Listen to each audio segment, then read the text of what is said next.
So yes, warm good evening, all of you students. Warm good evening for all of you. So as sir announced, we are going to have NATA's question paper discussion. We are going to have for this today's session. Thank you for the introduction, sir. And the next thing is we are going to discuss the arithmetic part of all these NATA's question paper. Okay, fine. Yes. So that is going to be the key idea of the today's session we are going to have. So we are going to discuss this 2022 July's paper, and we are going to take the evening shift paper, and we are going to list all the arithmetic questions there, which is asked in this paper. Okay, fine. Yes.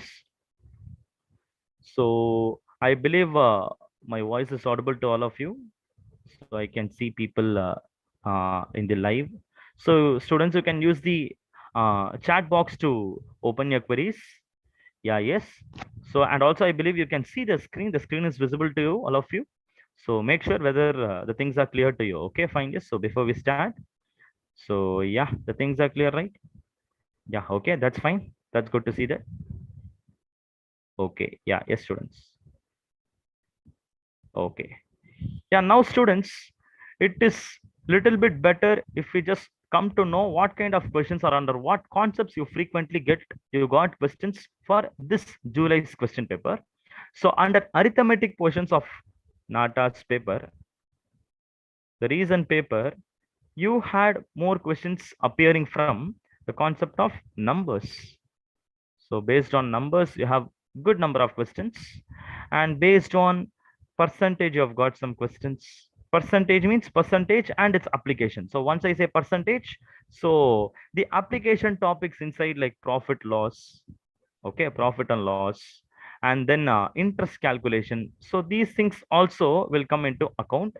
So based on this, you had questions. So some questions are from ratio proportion you had, then you had TSD, time, speed, distance, and time and work questions. And of course, as usual, you've got questions based on geometry and mensuration also for this year's paper, July's paper. Okay, fine, yes. So this is going to be a quick idea. This will give you a quick idea about this July's question paper under what are all the concepts you got questions. And second thing is, of course, you've got how to say, like you've got a very good standard level of questions for this question paper under this question paper. So I think without wasting time, we'll directly get into solving the problems because we have a very short time. So it would be better if we just get into the problems. So I hope the topics are clear to you. Okay, fine, yes. So students, like with your permission, I'll slightly come down. I'll come down and I will start with the questions. Yeah, let's shall we begin, students? Yes. Hope all of you are ready. Shall we begin? Yes, ready. Is that okay? Yes. Okay, fine. Thank you, students. Yeah, I'll start posting the questions on the screen. So as usual, let me give you some few seconds for you to solve and get the answer. Then we will put into the general discussion. Okay, fine. Yes, students. Yes, ready. So here we go. So let's start from the first question. Questions are a little bit conceptual also, okay? So more than solving and getting the answer, students, there are questions which are asked conceptually also, okay, fine, yes? So the more you are clear with the basics and concepts, you can easily try getting the answers for these kind of questions. So yes, students, here is your first question. Yeah, come on. Can you please get the answer for the question, students? Yes.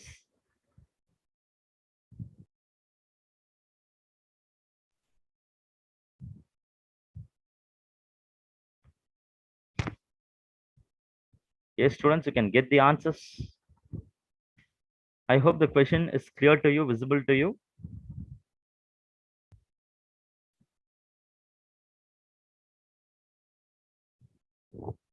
So, can I get any answers, students? So, look at the question. Can I get some answers?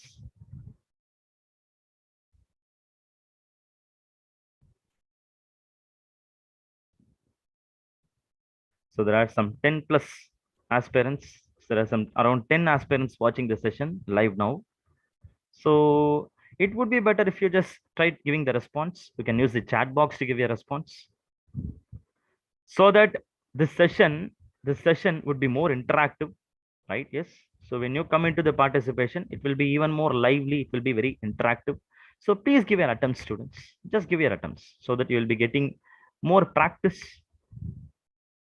Yes. Any answers? Any answers? Come on. Yes. Yeah. Nice. I got some response. I'm getting some response.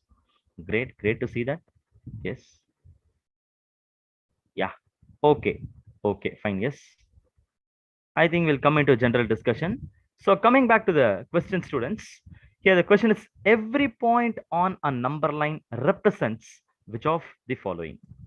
So this question, again, I said it is a conceptual question. Okay, right? So there's nothing to solve here. Instead, it's just a basic conceptual question. So let's come back here. This question is talking about the number line. Okay, so let's clearly draw a number line. So we all know how will a number line look. Number line, you will have 0 at the middle. So here, this side, you will have all the positive values, 1, 2, 3, 4, and so on. And on the left hand side, you will have -1, -2, -3, all negative numbers falling over the left hand side. Okay, so this is how you will have the number line. And of course, you will have all the numbers included in this number line. Yes, fine. So you will have the decimal numbers, you will have fractions and everything. Okay, fine. Yes. So all these things will be included in this number line. And now the next thing is we have to find every point on the number line represents which of the following. So that's the question. So yes, the answer will be, the answer will be. Okay, let's test each of these options. Now look at option A. Option A says a unique real number. So what about a unique real number? What is a real number, students? That is, any number you see on the number line is a real number. That's it. That means option A is the answer. Fine. Okay. Yes. So option A, real number, is the answer. So I got the correct answer from few of you. Nice to see that. Vasisht, Pooja. Great. Very good. However, it's better to know about the other options also. Students, what about the natural number, students? Natural number means, let's quickly have the review. Natural number includes the numbers 1, 2, 3, 4, and so on. Only these numbers are what you call it to be natural numbers. So can I promise that all the points, every point here on the number line is a natural number? Is it possible for us to promise that, assure that? No, it's not possible, right? Only these numbers, if I pick, they will be natural numbers. Students are able to understand? But in a number line, you have got many numbers. There are n numbers of numbers. Yes or no? So I can pick a number here. I can pick a number here, here, or here, wherever I want. Yes or no? So that means I cannot assure all the numbers are natural numbers. So this is not a correct answer. Now, what about options C and D, students?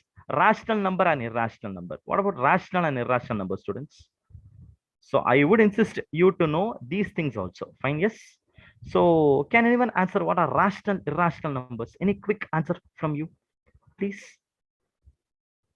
What numbers do you call it to be rational numbers, students? Yeah, yes. Rational numbers are what numbers?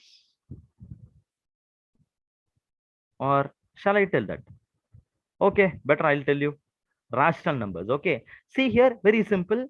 Any number which you will be able to express in the form P by Q. I mean, you will be able to express in a fraction form P by Q, where both P and Q are integers and Q is not equal to 0. This is what you call it to be rational numbers. Okay. P and Q are integers, but Q should not be equal to 0. Q is a non-zero integer. Then such numbers are what you call it to be rational numbers. Okay. This one you'll call it to be rational numbers. Understand, students? So that means I can take the decimal numbers. Okay, fine. Yes. For example, I can take the decimal number 1 by 2. 1 by 2 is rational. Even 1 by 3 is rational. 2 by 5 is rational because everything, whatever I have written here, is in the form P by Q. Is it or not? So all these are rational numbers. Fine. Okay. Then what are irrational numbers? Irrational numbers are those decimal values which you can't write it as P by Q form. You cannot write in a P by Q form. Those numbers are what you call it to be irrational numbers. For example, students, you take the value root 2. Root 2 is 1.414 and so on. It will be going and going. Now, if you see this value, you will not be able to express this root 2 in a P by Q form. Unfortunately, you cannot do this. So this root 2 will become an irrational number. Same way, if you take root 3 is also irrational. Root 2 is irrational. Okay, fine, yes, fine, okay. So that means coming back to our number line, when you take any point randomly on the number line, some of them will be rational, some of them will be irrational. So in that case, we cannot assure that every point is a rational number, every point is an irrational number. So those two options are also ruled off. Your correct answer is option A. Real number is the right answer. Students able to get this? Is the concept clear? Please make sure whether you have any doubts here. Yes, yes, yes. Any doubts? Come on, please. Any doubts? So once you are making it sure with the things, we can quickly go solve the other questions. That's why. Are you clear, students? Are you clear? Yes. Am I audible to you clearly, students? Please check whether I'm audible. Because after a certain time, I'm not able to get any response. That's why. There, students? Yes. Clear. Okay, then. Shall we move on to the next question? I'll slightly come down. Let me give you the next question for you. So, yeah, we'll give you the next question. So I'll come down. So, yes, a moment, students. Your next question. Okay, again, I will give you the next question. This is based on, again, numbers, sequence, a very easy question for you to crack. So let me see how many of you are able to respond for this question. Yeah, ready, students? Here is your next question. Yes, yes. So yeah, any answers for your next question? Come on, please.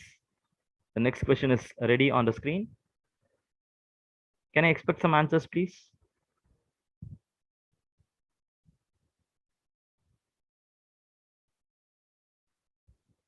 So I'm waiting for your replies in the chat box. Yeah, any answers? Very easy question. Such a very easy question. So I'm getting one response from Fazil. So students, you can look at the question clearly. What is the name of the sequence? What you see there in the question? So what name you have for the sequence? Fazil, Chitragupta. Great, great, great. Very good. Okay. I'm getting answers, but I'm getting mixed answers. I'm getting mixed answers. Yeah. Okay. Okay. Fine. Yes. Yeah. Time up. Let's get into the answer. So yes, students, look at this sequence. First of all, we have the sequence as 0, 1, 1, 2, 3, 5, 8, 13, and so on. It goes like this. Students, what is so special about this sequence? It's a very common, very frequent sequence it is. It's a popular sequence. So those who are from computer background will be easily able to recognize the name of the sequence. Can anyone guess this? Or can I guess what property or what pattern this sequence is following? I will reveal that. Okay, fine. Yes. Now take the first two terms, students, 0 and 1. You add 0 plus 1, that gives you 1. Now add the second term with third term, 1 plus 1, that's your next term, 2. Now add your third term and fourth term, 1 plus 2, that is your next term, 3. And next 2 plus 3, this is 5. 3 plus 5, this is 8. 5 plus 8, that is 13. So the sum of the last two terms will give you the next successive term. That is how this sequence is following. Students, is the pattern clear to you? I think all of you are able to understand what pattern this sequence is following. Yes or no? Yeah, exactly, exactly. Right? Yes. Yeah, yeah. The last two terms, the addition of the last two terms gives you the next term. That is how the sequence follows. Yeah. And what name you have for such a sequence, students? This is something called, anyways, I'll tell the answer. This is called a Fibonacci sequence. You'll call this as a Fibonacci sequence. Okay, understand? Yeah, yes. Because the Fibonacci sequence, the pattern is, maybe if you want, you can take it. Nth term, I mean Tn, is given as Tn minus 1 plus Tn minus 2. This is the root, or this is the iterative thing we do for I mean, the function we use to generate the terms for a Fibonacci sequence. Okay, fine. Yes. So this is the use. I mean, which means like term n means this is equal to the previous term and the next previous term. The addition of these two terms gives you the next term. Okay, fine. Yes. So where your n will take the value greater than or equal to 3. Fine. Okay. Yes. Fine. Why? Because from the third term only we'll be able to generate. That's why. Your first term and second term will be default fixed 0 and 1. And after that, from the third term, you will start generating. Okay, fine. Yes. Yeah. Okay. And this is called the Fibonacci sequence. But anyways, to get the idea, we will see about what about arithmetic, geometric, and harmonic. What is an arithmetic sequence, students? What is an arithmetic sequence? It's important to know about arithmetic sequence. Arithmetic means, I'll give a quick example. Suppose I write the terms 1, 4, 7, 10, 13, and so on. See the difference between the two successive terms, students. Here 1 plus 3 will be 4. 4 plus 3 is 7. 7 plus 3 is 10. 10 plus 3 is 13. If you have such a sequence with a common difference, this is what you call it to be arithmetic sequence. Yes or no? The difference should be a constant. Then only it's an arithmetic sequence. What about a geometric sequence? Geometric means here you will have a common ratio. For example, I take the first term as 3, 6, 12, 24, 48, and so on. Now see here, I multiply each term by 2. 3 2s are 6, 6 2s are 12, 12 2s are 24, 24 2s are 48. If you have a common number with which a sequence is getting multiplied, then that is what is called to be a geometric sequence. And the last one, harmonic, is nothing but a harmonic sequence is nothing but it is the reciprocal of a arithmetic sequence. You take an arithmetic sequence, you take the terms reciprocal, you will get a harmonic sequence. Okay, for example, I will take the first example itself. Suppose this is my arithmetic sequence, right? If I want to give an example for harmonic sequence, I will take 1 by 1, 1 by 4, 1 by 7, 1 by 10, 1 by 13. This is an harmonic sequence. Understand, students? Okay, so harmonic is nothing but the reciprocal of arithmetic. So it would be better if you know these sequence basics also. Okay, fine, yes, students. So the correct answer for this question is Fibonacci sequence is the answer. Got it, students? Getting the idea? Any doubts or clear? Shall we quickly move on to the next question, students? Are you ready for the next question? Students, clear? Yes.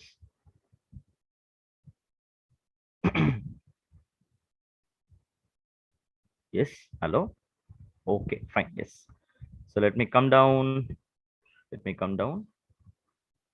Yes, students, your next question is ready. Let me quickly post it on the screen for you.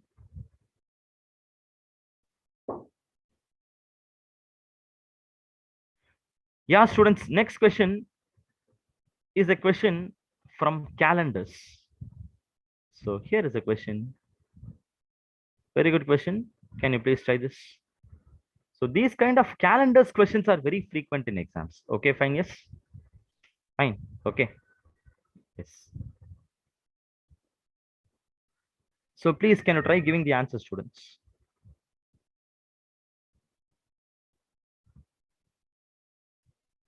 Yeah, I started getting the answers. Good to see that.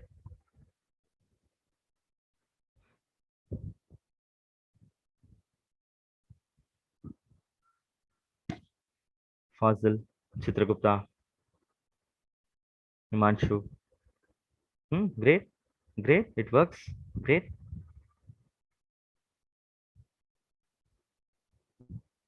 Okay, fine. Yes. Good. Good. Nice to see the response. Yeah, let's get into the discussion, students. So question looks very simple and straightforward from calendars. If Christmas was on a Sunday in the year 2011, so we all know Christmas falls on December 25th every year.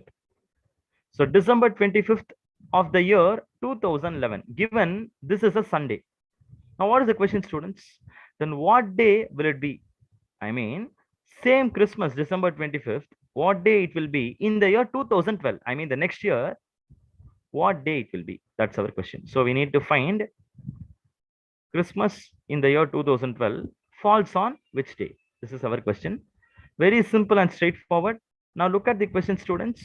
We are going to travel from one year to the other year, but the date is the same. Remember, the date is the same. We are just going to travel from one year to the other year. And that too, if you see, we are just going to travel from 2011 Christmas to 2012 Christmas. Meanwhile, students, can you please tell me, can anyone please tell me how many days we need to travel, students?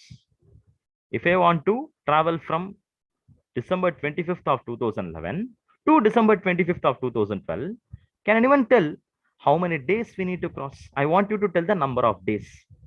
I want that precisely. Please, please, please, can anyone tell that?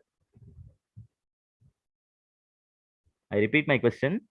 December 25th of 2011 to December 25th of 2012. You need to travel in the sense, then how many days you need to travel? How many days are there between the two dates? Please. Any answers? Okay. I started getting answers. Ashfaq Ali, Sarang.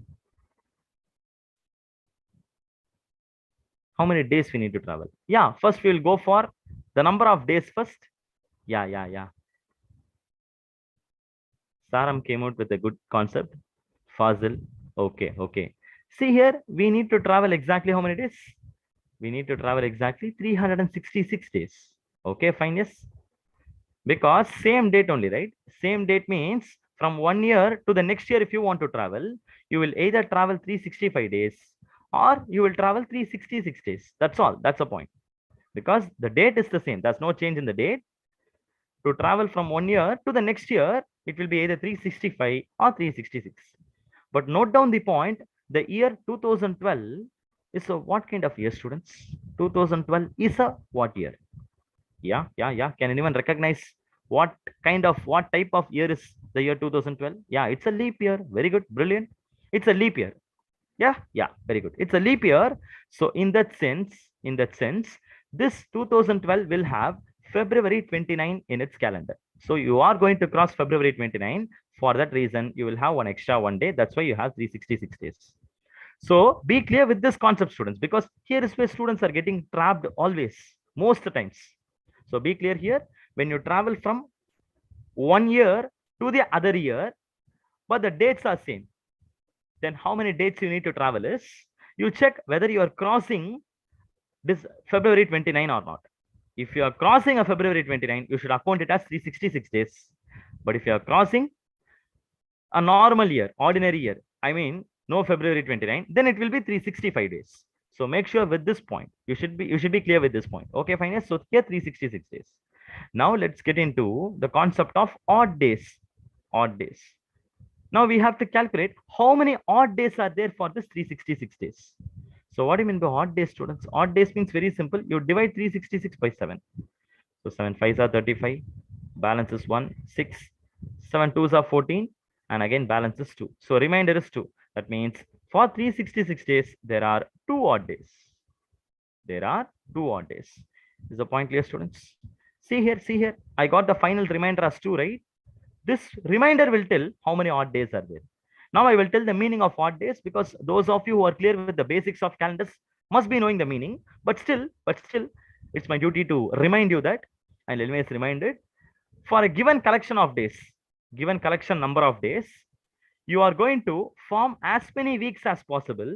And after forming the weeks, how many days are left over? You are doing that calculation? No, that is what is odd days. So that is why what I did here is I divided 366 by 7, because I want to check how many weeks I can form, right? So 366 by 7, I can form 52 complete weeks, but there will be 2 days left. This 2 is the number of odd days. So which means, what is the meaning? That means from Sunday, I have to travel 2 days in the forward direction. So from Sunday, if you travel 2 days in the forward direction, which day we will reach, students? 2 days from Sunday. Can you calculate? 2 days means very simple. From Sunday, if you travel 2 days, Monday, Tuesday. So answer is Tuesday. Of course, a very, very simple question, but you need to be very clear with the concepts. And also, you should be very clear with the odd days calculation. Odd days is just nothing but you divide the number of days by 7. You take the remainder. That will tell you the number of odd days. Is the point clear, students? Right? Yes. Okay. Okay. Students, can you answer my next question, please? What will be December 25th of 2013? Can anyone get me the answer? Can anyone get me the answer? 2013, December 25th will be what date? What day?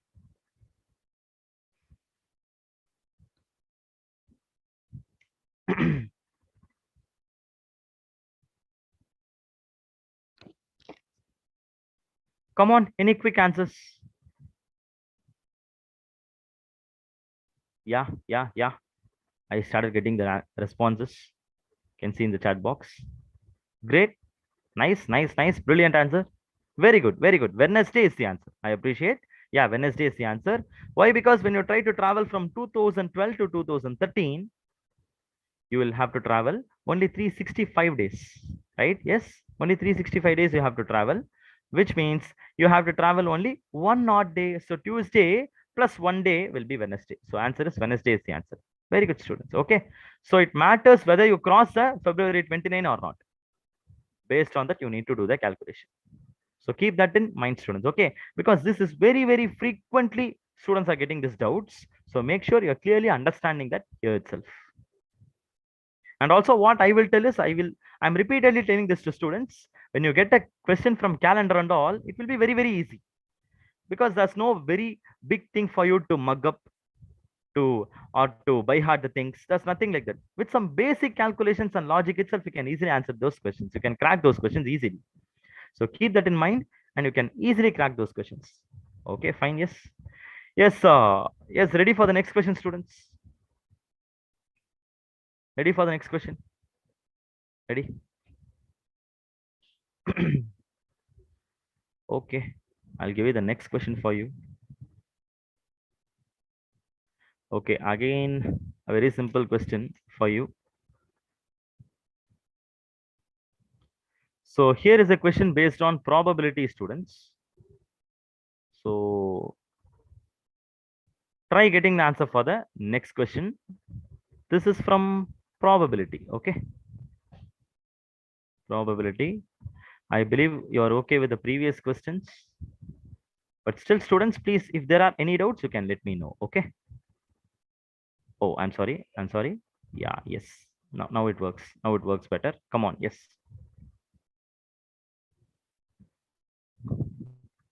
Students, any answers?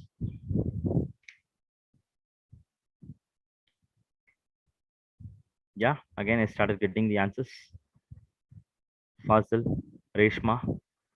Good. Nice, nice, nice. Very good. Shita. Great. Very good. So, yeah, yes. I don't think you will need more time to get the answer for this question. Very easy and straightforward question. And again, a very basic conceptual question only. Okay, there's nothing here to see or work it out, make a calculation and get the answer. Very straightforward question. An event is very unlikely to happen. Students, what do you mean by very unlikely to happen? An event is very unlikely to happen, which means what? Which means the happening of that event, the chances are very, very, very, very less. That's what is very unlikely. You understand the point? Understand that? The chances is, yeah, the chances is going to be very less. Or I can tell it's a very rare event. The happening will be very, very rare. So for such an event, the probability is closest to what? That's your question. So we all know very well the probability of an event which will never happen is zero. The probability of an impossible event is zero. The probability will be zero. That means the probability of a very, very unlikely event will be what? It will be very, very close to zero. So now you can look at the options itself and tell the answer, right? So which option here is much closer to zero? Option A. This is the answer value, which is very close to zero, right? So that means option A is the answer. By looking at the value itself, you can easily conclude the answer. Right? Clear with this? Or to be even more precise, what I can tell here is you just look at the options. the event which is very, very rare will happen, its probability will be very, very lesser. So out of the four options, which is the smallest possible number? Smallest number is what? Option A is the smallest number. So obviously that is your answer. Finished. Got it? Understand? Okay, fine. Yes. So I think I'll give you some other questions. Okay, yeah, let me see. Let me see the next question. How many of you can answer the next question?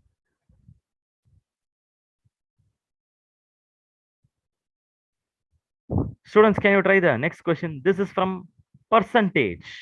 The next question is from percentage. Come on, can you please try the answer and share the answer?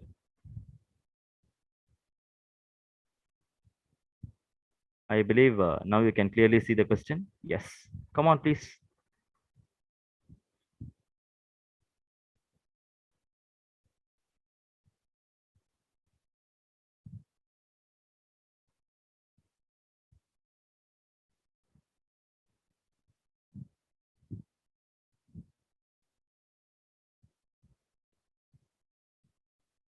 Come on, you can give the answers.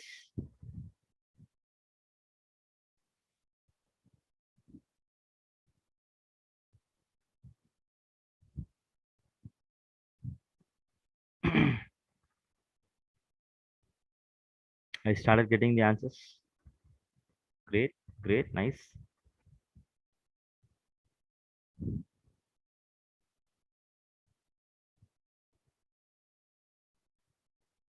Fazil, Ali, Chitragupta. Hmm, hmm. Yeah, I can see your answers, but I can see mixed answers coming out in the answers chat box. Okay, fine. Really, I appreciate the attempt, whatever you are taking. I really appreciate that. Good to see that your participation. Fine, all right. I think we'll get into the discussion. No issues, no issues. I'll I'll I'll be there. I'm there to help you. Okay. Yes, yes. No issues, Nasima. Yes. Okay. Yeah, fine. So yes, students, let's make the question very clear first of all. Okay, we'll try to understand it in a clear way. Rohit multiplies a number by 2 instead of dividing the number by 2. So Rohit is doing a wrong calculation instead of doing the correct calculation. You understand the point? Okay, fine. Yes. Instead of doing a correct calculation. What is the correct calculation? He should divide a number by 2. This is the correct answer. This is the correct calculation. This will only give you the correct answer. But instead of doing this correct calculation, what he did? What he did is he got a wrong calculation. What he did? He multiplied that number by 2. Yes, clear? Rohit multiplied a number by 2 instead of dividing the number by 2. So that means this is what he should have done it. But instead of doing this, he done this. Okay. The resultant number is what percentage of the correct answer, correct value? That's your question. So how to approach these kind of questions? How to approach it? Let's make it very easily. Okay, fine. Yes. So let's make it very easily. And at the same time, we have to do the proper calculation. That's important. Fine. Yes, students. Now coming back, coming back, Rohit is going to do what? He should be dividing the number by 2, but instead of dividing, he multiplied it by 2. No matter, we can start taking a number as an example. Okay, let me take the number as 100. We'll take it 100. Okay. So the number, what he need to do is, he is taking, which the number with which he is going to operate. No, I'm going to take that number as 100. So that means what is the correct answer he should have got? He should have got 100 by 250. This is the correct answer. But instead of doing this operation, what he did, he took 100, he multiplied by 2, and hence he got the wrong answer as 100 into 2, 200. Students, is the point clear? So the correct answer is 50, but the wrong answer is 200. This is the result he got. He got this as his result. Fine. Now, read the last line of the question. The resultant number is what percentage of the correct value? Be clear with the question. The resultant number is, this 200 is what percentage of the correct value. What percentage of 50? So the question is asking very simple. 200 is how much percentage of 50? This is your question. Students, I think hereafter you can get the answer. So you can take it like this. 200 is some x percent of 50. Can you now try to get the value of x, students? Come on, please. Can I get some answers?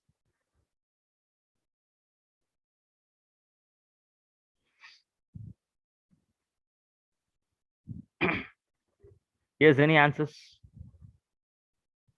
Any answers? Wow, great. I want you to tell the value of x. X, X I want you to find. Can you do it carefully, students? Please do it carefully. 200 is x percentage of 50 means x is what? Remember, it is not, remember, see students, it is not 200 is equal to x into 50. It is not x into 50. It is x percentage of 50. So do it carefully and then get the answer. Please, come on, try it carefully. It's not x into 50. It is x percentage of 50. Yes. So that means what steps we need to use here? Shall we work the steps carefully? So what steps we need to do here? Okay, I'll guide you. I'll help you. 200 is equal to, how will you do this, students? X percentage means this is basically x by 100 of 50. So into 50. So I think now can I get the value of x correctly? Now can I get the correct value of x? Come on, please. X is equal to, yeah. Yeah, x is equal to, do it carefully, students, please. X is equal to what? Exactly. Yeah. So Abhinav is repeating his answer. Yeah, yeah, yes. Exactly, exactly. Yes. Yeah, okay. So now what can be done? To find the value of x, you need to do what? You can simply do x is equal to, you can take this divided by 100 to the other side, 200 into 100, and you can take this multiplied by 50 to the other side, it comes as divided. So that means I can cut this 50 and 200 for 4 times. So x will be nothing but 4 into 100, which is 400. So 400 percentage is the answer. That's it. Is that clear, students? Is that clear? Yeah, okay. I will explain it once again. Okay, no problem. I will explain it. See here, this boy, instead of doing a correct calculation, that is dividing a number by 2, what he did? He took the number and he multiplied by 2. Now what I did is I took the number as 100. I mean, what number with which he is going to operate, I took the number as 100. So 100 by 2 will be the correct answer, 50. But 100 into 2 he did, so that he got 200. 200 is the wrong answer. Now the question is, this wrong answer is what percentage of the right answer? That means 200 is how much percentage of 50? That is our question. So that is what we are calculating and getting the answer as 400. Is that clear, students? Is that clear? And you may wonder here, why I took 100 as the original number. There's nothing wrong with that. You can take any number you want. You take any number you want, you make the calculation, you will always get the final answer to be 400%. See the question, students. Actually, in this question, how are they comparing the terms? They are comparing the terms in terms of percentage. And that too, they are comparing the numbers with multiplication and division. So if they do with multiplication and division, that means you can take or you can assume your own number and you will solve the problem. You will always get the same answer. Okay, fine. Yes. Now is it clear? Getting the point? Okay. So you solve for 200 is what percentage of 50? You solve for that x, you get the answer as 400. That's it. Finished. Clear with the thing, students? Okay with that? Are you okay with that? Okay, fine. Yes. I think we'll do some kind of a little bit harder questions. Okay, not much harder. So here is the next question. I think this would be a better question for you to try, students. So maybe I'll give you a few seconds time. Okay. But before that, please make sure whether you are clear with this previous question, students. And also please make sure whether you have noted it. You have noted the steps. Yes, clear with this. Are you all okay with this?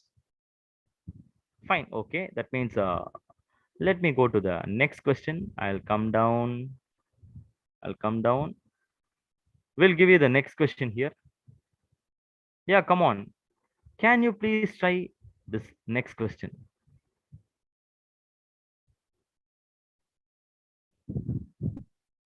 So kindly take a minute time also, because it's something you need to work it very carefully. Then get the answer.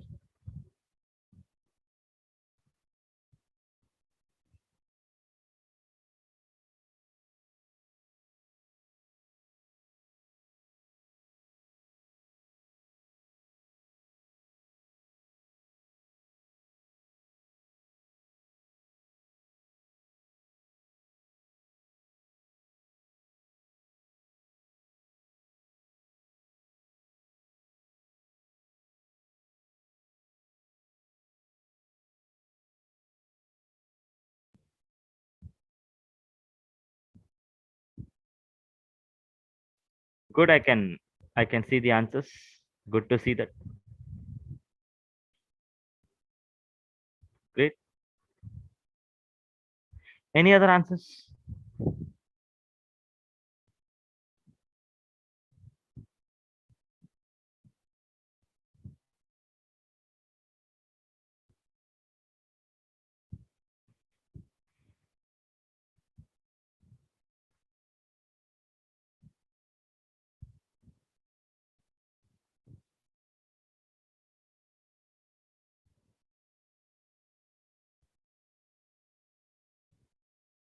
Okay. All right, students. I think we can get into the discussion. Okay. Yeah, fine. So coming to the question, what is the greatest four-digit number? Greatest four-digit number which is exactly divisible by 12, 15, 20, and 54. Students, what do you mean by exactly divisible by these numbers? The moment they gave divisible by, which means what we should try here, students? They gave exactly divisible by. So the moment they gave divisible by, which means there is some number, that number can be divided by 12, that number can be divided by 15, it can be divided by 20, as well as it can be divided by 54. So such a number we need to find. Okay. So the moment we need to find such a number means, what is the immediate thing we will try to do, students? Or I'll ask the question even more directly. What will we find for these numbers? We will find something for these four numbers. That will tell you what number is this. Any guess? Any guess? Exactly. Brilliant. Very good. Very good. I'm getting the answer from Abhinav. We will take the LCM. Yes or no? So we'll have to take the LCM of these four numbers. That will tell the least possible number which is divisible by all the given four numbers. Okay, fine. Yes, shall we go for the LCM, students? Of course, there are many approaches to find the LCM also. I will go with one standard approach. I will go for the long division method itself. Okay, 12, 15, 20, and 54. Students, is there any number which you can divide, which you can divide this all these four numbers? Any numbers? If you take two tables will be divisible by 12, 20, and 54, but not by 15. Three table means you can divide by these numbers, but not 20. That means there's no number which is divisible by all the four, right? If there's no such number, you can start with any number you want. Okay, you can start with two tables. So two tables, 12 will be 6 times. 15 is not divisible. So drop the 15 as it is as 15. Next is 20 is 10 times. 54 is 27 times. Okay. Now next I can go with the three tables, right? So three twos are 6, three fives are 10. Here 10 is not divisible by 3, so drop it. Drop the 10 as it is. Next is 3 nines are 27. I think next we can go for what tables? We can go for two tables. This is 1 times, 5 times, 5 times, 9 times. Okay, again I will go for 5 tables. 1 time, 1 time, 1 time, 9 time. And finally I can even go for 9 tables. This will be 1 1 1 1. That's it. You can stop here. To find the LCM, You reach the last step, 1111, you can stop there. Okay, fine, yes. So now to find LCM, what should I do? I have to multiply all these numbers, 2 into 3 into 2 into 5 into 9. So students, can you now tell me what's the LCM, students? Come on, what's the LCM?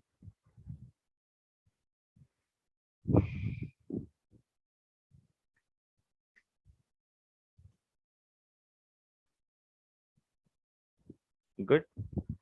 540, yes or no? 540, right? Because like 2 threes are 6, 6 nines are 54, and 54 into you have a 2 fives are 10. So 540. LCM will be 540, right? Yes. Yeah. Yeah. Your LCM is 540. Done. Got that? Sure. Okay, fine. So that means what I can understand here is 540 is the least possible number which is divisible by all the given four numbers. But what is our question? Now we'll come to our question.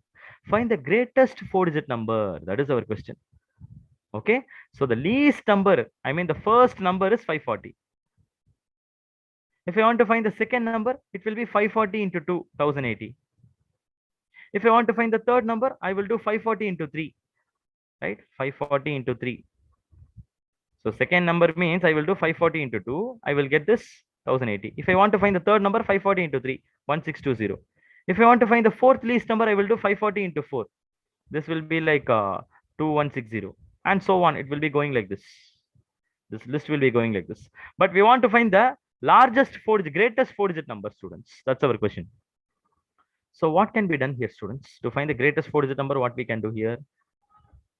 Either you can extend this list.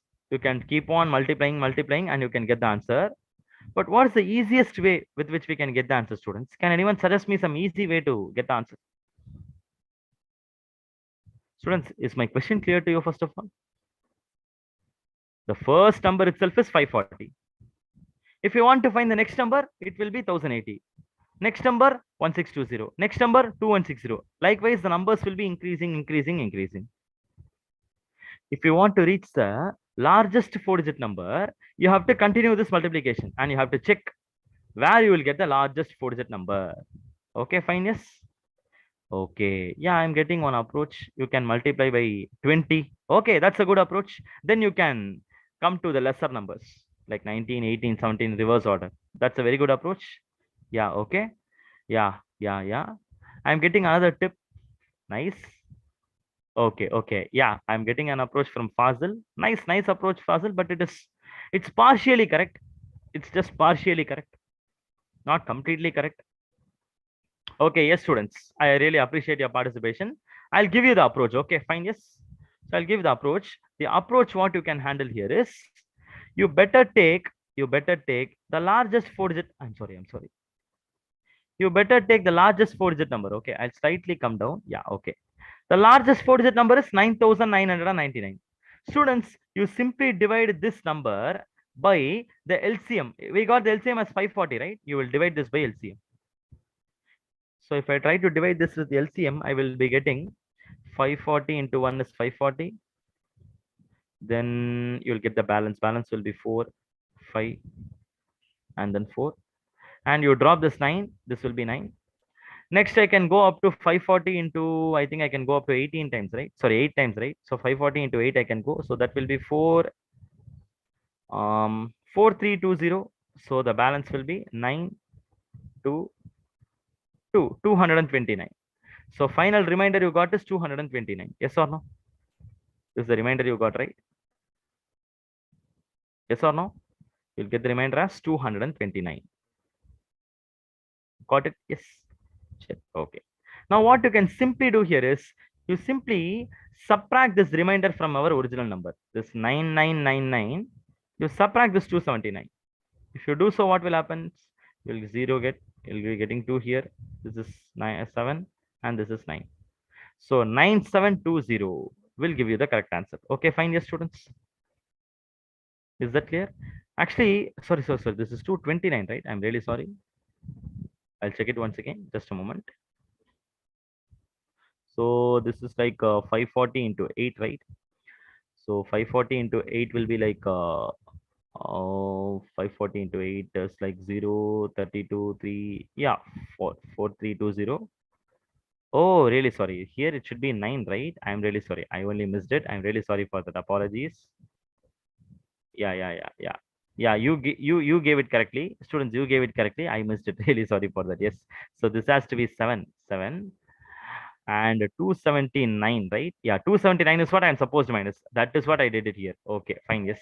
So 9720. Yeah, it will be 9720. Students, now I will tell the reason. Now I will tell the reason why we are doing that minus.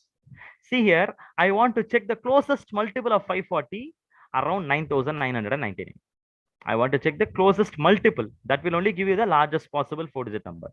So for which what I did is, I simply divided this number by 540. Then I will get the remainder. No, that remainder will tell how much this number is excess. I'll take a very simple example. Students, if I want to check what's the closest multiple of 10 near to 82, what I can do? Closest multiple of 10. If I want to find the closest multiple of 10, which is nearer to 82, what I can do? I will divide this 82 by 10 itself. So 10 eights are 80. Remainder will be 2. So this remainder 2 I will minus from 82. So I'll get my number as 80. So the same thing is what here also we are doing. So here I divided. Here I divided. I got 279. I am subtracting this 279 from my original number 9720. I got it. So this will give you the answer. Now is it making sense? Now is that okay? Yeah, thank you, students. Actually, thank you for reminding that. Yes. Okay. Okay. Yes. We'll again do a bit. Yeah, we'll again do. Yeah, here's one mensuration geometry question. So it's a great challenging question for you students. So I think I'll better give you this question for you to work. Okay, fine. So I think we'll try one last question from mensuration geometry. Okay, we'll do that. But before that, are you okay with this question, students? The previous one, are you all okay? Are you all okay with that question? Was that okay? Okay, then fine. I'll come down. So come on, please try this next question. But you need to work this question very carefully. Okay, fine. Yes. Come on. Here is your question for you. There are too many points here to address, students. So I request you to kindly work this question. Okay. Come on, take a minute time. Then share your answers.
Yeah, any answers, students? Any answers from your side?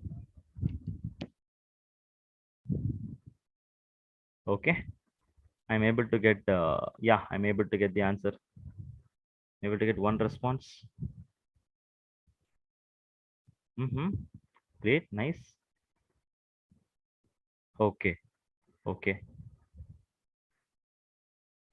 But as I told, you must be very careful, really careful in working out this question, this particular question, students, because this has got too many points you have to remember, you have to recall. Only then you'll be able to solve this question. Such a very meticulous question is what they have given for this year's mensuration. Okay, geometry. A very good question from geometry. Okay, I think we'll work it out together. Yeah, come on, students. Come on. As I told, please be clear in this question. Please carefully listen to this. Okay, fine. Yes. Now the starting point is given A, B, C, D, E is a regular pentagon. So here itself you need to be very careful. Okay. So students, I think it will be better if I redraw the same picture what is given there. I'll try to draw it in a bigger way, little bit bigger. Okay. So yeah, it will be more comfortable for my side also. That's why. Okay. Yes. So here is a regular pentagon, and you have the vertices A, B, C, D, and E. Now, students, here's a regular pentagon. We all know pentagon, students. Pentagon means what? Pentagon means you have 5 sides. And what do you mean by regular pentagon, students? The word regular means what? What do you mean by regular? If they use the word regular means, what is the meaning? Can someone tell what's the meaning of regular? Because for polygons, they will be using the word regular. A regular polygon, regular hexagon, regular pentagon, regular octagon. Like that, they will be using the words. So what do you mean by that? Regular, students? Yeah, regular means, yeah, there are exactly. Yeah. There are 2 points. Yeah, I got it individually from the chat box. Very good. There are 2 points. Whenever they say regular, there are 2 points. One is all sides are equal. Second point is all angles are equal. This both should be valid. Okay, fine. Yes. Because for some polygons, sides will be equal, but angles are not. For some polygons, angles will be equal, but sides won't be. But both of them should be equal. Okay, fine. Yes. All sides are equal, all angles are equal. Only then it is allowed to be a regular polygon. So here is ours is a regular pentagon. And each side here, okay, all the sides here are equal. Okay, I will take the sides as A, and A. All the 5 sides are equal. And also remember, all angles are also equal. These angles, all the 5 angles are equal. Students, can you calculate and tell me what will be the sum of all angles? So for this pentagon, what is the sum of angles, students? Sum of angles will be how much? Actually telling you have a formula to discuss that, to find out that. If you want, I will also give you the formula. Some of you might be aware of that formula. Sum of the angles is 180 into n minus 2. This is your formula. Okay, where n is the number of sides. So here in our problem, the value of n is 5, students. N is 5. So that means, can you please tell me what is the sum of all angles? Yeah, it will be 540. Very good. Very good. Sum of all interior angles will be 540. Okay, fine. Yes. Yeah. 360, actually not always 360. It is not always 360. For quadrilaterals, the sum of all angles will be, interior angles will be 360. But for a pentagon, it will be differing. For hexagon, it will be differing. For octagon, it will be differing. So based on the polygon, the values will be differing. Okay. For that only, you have this general formula, 180 into n minus 2. Okay, got it? Understand? So you take n as 5 here. So you'll get what, students? 180 into 5 minus 2, which means 180 into 3 will be 540. You'll get this. Now tell me, students, if sum of all the 5 angles is 540, then each angle will be how much, students? Can you divide this 540 into equally 5 pieces? Each angle will be how much? Please tell me. Very good. Yeah, very good. Good. I appreciate. Each angle will be 108 degree because 540 by 5 will be each 108. Okay, fine. Yes. So from this first part of the question itself, we have got this many data to find it out. Okay, fine. Yes, that's what I told. It's important. Okay. Yeah, come on. Now continue the question. Now O is a point inside the pentagon. Now there's a point O inside this pentagon. And how is that point? The point is such that AOB is an equilateral triangle. Now listen here. There's a point O. And how is this point O? This point is O in such a way that you join this OA and OB and you form an equilateral triangle. So which means I can understand this OA is also A, OB is also A. Understand, students? Now what is this triangle? This is an equilateral triangle means, can you tell about equilateral triangle, students? How much will be each of these angles? Each angle inside an equilateral triangle will be how much? Each angle will be? Yeah, of course. Yeah, we know sum of all angles in a triangle is 180, right? So each angle will be 60 degrees, 60, 60, and 60. Now tell another important thing here, students. Now listen carefully to this diagram. Listen carefully. Listen carefully. Now, finally, what's the question? What is the angle OEA? OEA. Now, students, do another construction here. Join the points E and O. Okay. Now, what we have to find? We have to find the angle OEA. That means we have to find this angle. See here. See here, I am marking no. This angle you have to find. Let's take this as some x degrees. This x is what we have to find. Students, are you getting the point? This x is how much? This is what you have to find. Okay, fine. Now, students, you tell me another thing here itself. Now, once I marked this angle is 60 degree. Look at the left bottom of the diagram. Here, this angle is 60 degree means, students, can you please tell me what will be the other portion here? I mean, this angle A outside this triangle. This will be how much degree, students?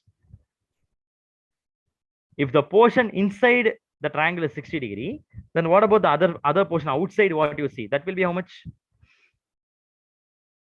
That will be how much? Please tell it carefully. See, just now we saw, right? Just now we saw, right? This entire angle is 108, students. Remember that. See here, this entire angle is 108. See the left-hand side diagram. That entire angle is 108 degree. Now listen here. I'll round it up and show you. See here, this entire angle is 108 means that 108 is what is divided into two pieces. Here 60 degree means here it will be 48 degree. Correct? Yeah, it will be 48 degree. Now come to the point closer. Now look at this triangle. Now finally you look at this triangle AOE.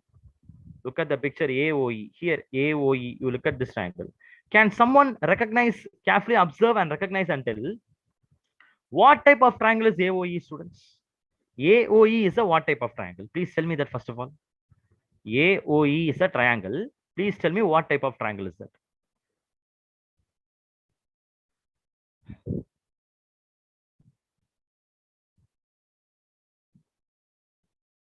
Hello? Any response? AOE is an what type of triangle? Please clearly watch it and tell. Yeah, exactly. Exactly. Yes, very good. I got one response. AOE is basically an isosceles triangle, right? Yeah, of course. It's an isosceles triangle. No doubt in that. It's an isosceles triangle. Why? Because see here, out of these three sides AOE, the three sides, the two sides are equal. Side AE is also A. Side OA is also A. That means these two sides are equal. When two sides are equal, you call the triangle as isosceles triangle. Okay, fine, yes? Yeah, undoubtedly it's an isosceles triangle. Now, when you have an isosceles triangle, there are two sides equal and the two angles will also be equal. Which two angles will be equal? These two angles are equal. So if this is X, this is also X. Students, can you understand my point? Whenever you have an isosceles triangle, the two sides will be equal. There will be two sides equal. Now understand my point? Two sides will be equal and two angles will also be equal. Which two angles will be equal? Which two angles? I will tell that. The two sides are there now. These two sides are making what angles with the third side? Those two angles will be equal. Understand the point? Okay. The two sides are there. The two sides are making an angle with the third side, right? These two angles will be equal. So which means, now come back to the diagram. Come back. So these two sides are equal means these two sides are making the angles with the third side. These two angles are equal, x and x. Now we can easily find the value of x. How we can find the value of x? Now look at this triangle AOE. Sum of the three angles will be equal to 180, right? Inside a triangle, the sum of the three angles is 180. So that means x plus 48 will be equal to 180. I think now we can easily solve and get the value of x. X is what we have to find, right? Because that is what we took it to be x. AOE, angle OEA. That's what we took it as x. And now it's easy for you to find the value of x. Come on, can you now get the answer?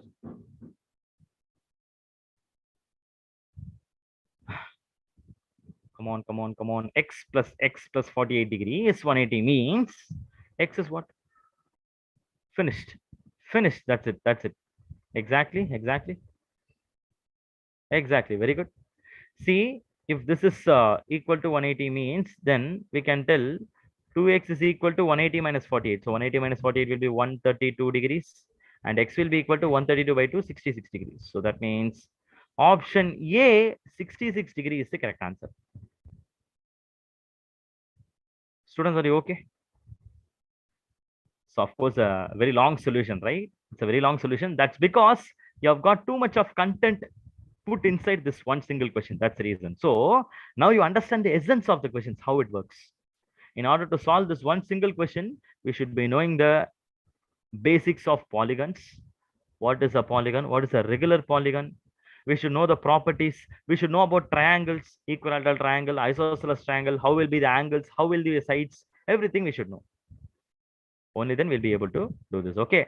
And again, I will insist, mensuration geometry is going to occupy a huge portion. So I want you to have more practice in this area. Fine. Okay. Only then you'll be able to master the questions. Fine. Yes, students. Are you clear with the things, whatever things we have seen today? Fine. So I think we are able to solve some good number of questions for today's session. We'll stop it here. I think we'll take it. And was it okay, students? As is the question okay? Yeah, okay. Yeah, I'm getting one doubt from Reshma. Yeah, sure. I'll explain it. See here. I'll make you. I'll verify it once again. See here. Now look at this triangle.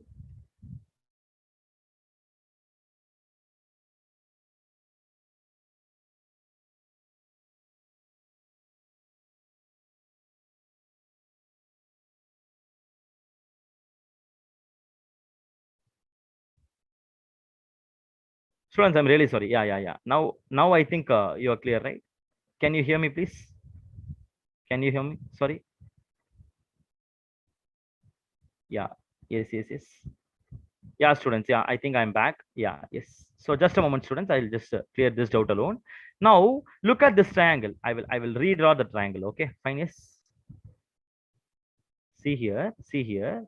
You have the point O here, point A is here, and E is here. Now I know only this angle is 48 degree, and I know these two sides are A and A each. Now this is enough for me to confirm that this is an isosceles triangle, right?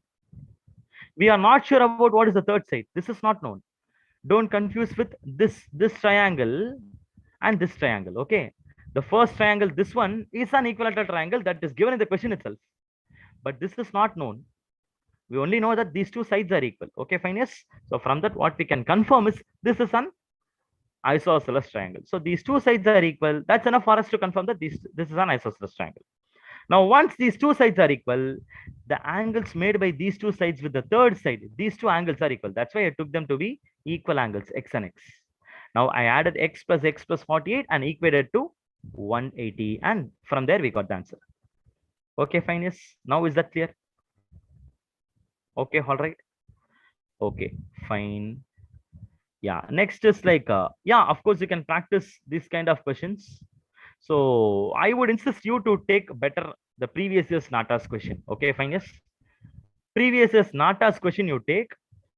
Um, just some basics. If you try from there itself, that will be enough. Okay, fine. Yes. So I don't want you to take a great book and then try it from there. You just take the guidelines, whatever you see in the class, and watch some basic videos or whatever. It will be available in our YouTube channel itself. Most questions, the previous year's questions, once you try to have a practice, you will be able to. Fine. Okay. Yes. Yeah. This is from July. Yeah. This is from July only. Yeah. Yes. This is from July evening session. Okay. These question paper. These questions are from that only. Fine. Okay. Yes. Yes, students. Any other queries to ask? Clear with that? So yes. Was the session okay for you? Useful for you? Are the things okay for you? Yeah. Yeah, of course. It again, it is with your strong practice and dedication what you're going to give. Okay, fine. Yes. So see that you're giving more time. And also what I will suggest is like you just start from some easy topic. Okay, fine. Yes. So easy arithmetic topics, from there you start your preparation. Definitely you'll be able to achieve good marks. Take strong practice, try to give more time. Okay, why? Because you can't expect with the less trials You can't expect more success. So try more, sit for more time, have a heavy practice with a heavy dedication, more dedication, then definitely possible. Fine. Yes, students. Yeah, okay, students. I also wish you all the very best for you. Maybe if we get a chance to discuss the other questions, we'll catch up in the next session to do that. Okay, we will have it in a continuation session. Let's see that. Okay, how the schedule works and everything. Based on that, you may get the information from the board. So we'll get it from there. Okay, yes, students. So yes, students, I also thank all of you for maintaining such a clear patience and everything. So thank you once again, students. Thank you all of you. Good night. Good night, students. Thank you. Yes, we'll catch up. Thank you, students. Thank you. Thank you. And thankful to you. Thank you, students.